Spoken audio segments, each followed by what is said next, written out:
Check out this makeup studio. The makeup artist asks the client if she wants a more accentuated shade of orange. The client looks in the mirror and is horrified. She says the makeup is terrible.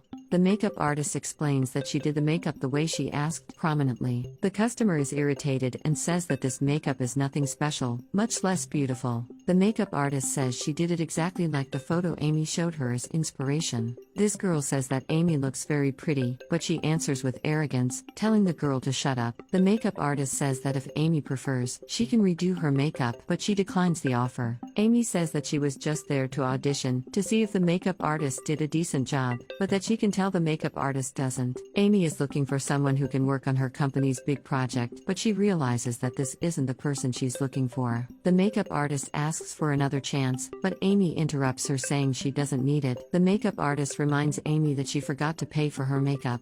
Amy thinks this is absurd. She asks if the makeup artist expects her to pay for the poor service, and that she's lucky Amy doesn't file a complaint about the bad service. And she calls the girl to leave. Amy leaves without paying the makeup artist, who's disappointed that she wasn't paid for her work. The girl brings Amy's cell phone and tells her that someone is calling. Amy doesn't care much, but answers the call. The one who talks to her is Cindy, the makeup artist. Amy asks what the reason for the call is. Cindy explains that Amy gave her a very negative review online. Amy responds that she did, as her service was terrible. Cindy says that for this reason she will offer free home care. But first, she kindly asks Amy to change the negative review she gave. Amy says she'll think about it, but will only make the change if she likes the service this time. Cindy agrees and takes her leave. The girl appears. She asks Amy if she didn't go to the party the day before with Cindy's makeup. Amy replies yes, and that everyone at the party liked it. The girl then asks why she rated Cindy negatively.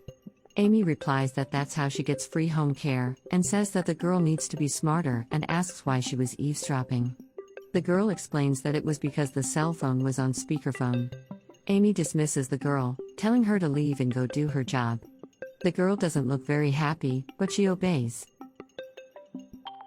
Cindy is at Amy's house, fulfilling the agreement and doing courtesy work. The girl brings her a glass and water. She thanks her. Amy asks the girl if she is not going to serve the cookies, and asks her to leave them aside. Amy goes to get the cookies, but distracted by her cell phone, she ends up taking something else and burns herself. The girl is worried and asks the boss if she's okay. Amy is furious and asks how she could put those cookies in there. The girl defends herself, saying that wasn't her intention. Cindy tries to calm Amy down, telling her that she's going to be fine, but Amy is furious and asks her to be quiet, blaming her for what happened as well. Cindy explains that she was the one who asked her to leave the wax over there, but Amy responds that this time Cindy won't get any good reviews, neither payment for the service. Cindy protests, but Amy stops her and asks her to get her things and leave the house. Realizing there's no convincing her, Cindy leaves in disappointment.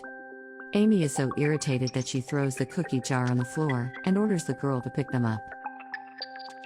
She bends down to pick up the cookies from the floor. Cindy is packing her things to leave the house.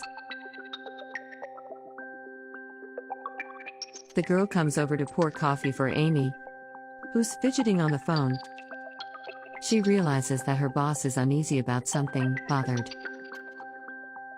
Something is happening, and asks what's up with her boss, as she seems worried. Amy explains that she's worried, but there's nothing she can do about it.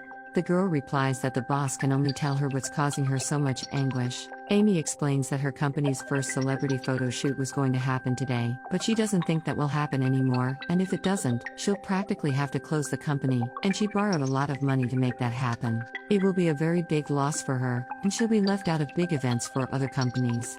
The girl asks what exactly happened to make her think the photo shoot won't happen. Amy responds that the makeup artist she hired refused to go to the event and only warned her at the last minute. The girl asks if she thought about calling Cindy. The boss doesn't even remember who Cindy is. Amy thinks she won't accept the request after everything she's done. The girl says that she'll try to convince her, and Amy is surprised at the help.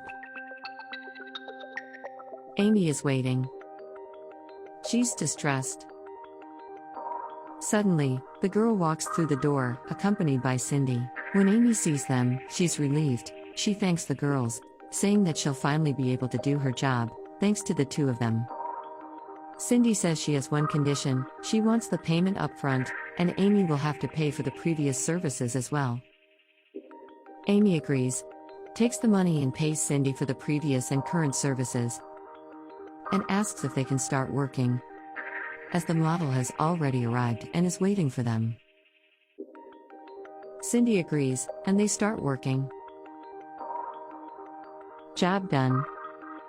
Amy tells Cindy that she posted a positive review about her online as Cindy saved her day. She thanks the girl for convincing Cindy to help her.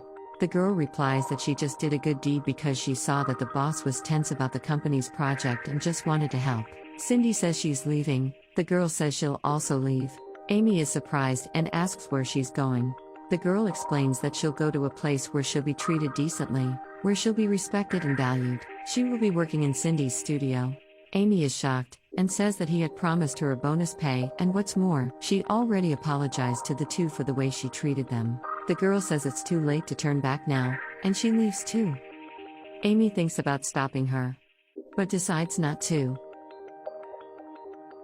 Cindy waits for the girl. They'll live a new phase in their careers.